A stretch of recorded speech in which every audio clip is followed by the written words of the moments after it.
उपाध्यक्ष महोदय, बजट पर जो चर्चा चल रही है उसमें भाग लेते हुए मैं भी अपने विचार सदन के सामने प्रस्तुत करना चाहता हूँ।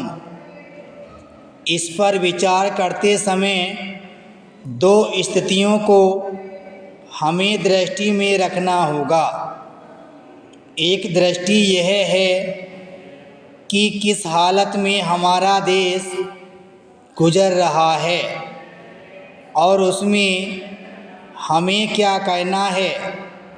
दूसरी दृष्टि यह है कि भविष्य में हम देश को किस दिशा में ले जाना चाहते हैं। जब तक इन दोनों दृष्टिकोणों को सामने रखते हुए इस बजट को नहीं देखेंगे तब तक हम यह निर्णय नहीं कर पाएंगे कि यह जो बजट हमारे सामने रखा गया है वह देश की दृष्टि से अच्छा बजट है या नहीं।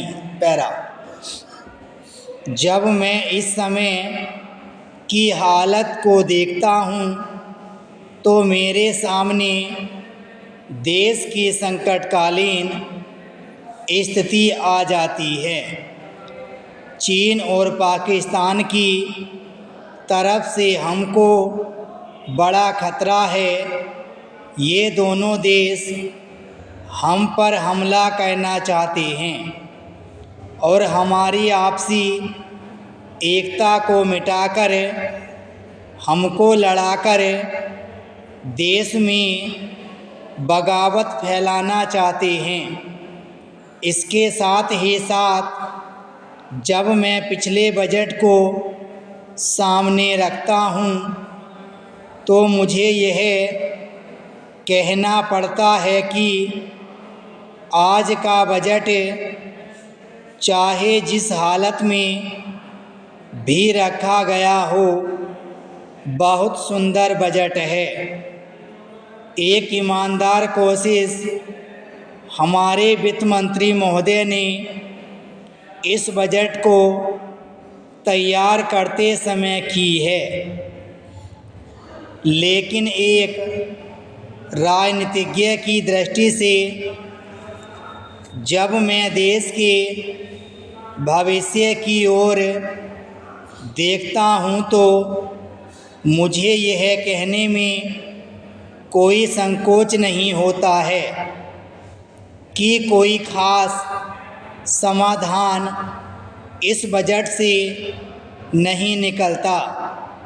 मैं जिस पार्टी से संबंध रखता हूँ और उनके जो उद्देश्य हैं उनको सामने रखते हुए मैं यह कह सकता हूँ कि हमारे सामने जो आदर्श हैं वे सब आज ही पूरे नहीं हो सकते। हमारे वित्त मंत्री या हमारी सरकार आज ही सब कुछ नहीं कर सकती है, लेकिन फिर भी मैं यह ज़रूर देखना चाहता हूँ कि हमारा देश आगे बढ़ रहा है या नहीं।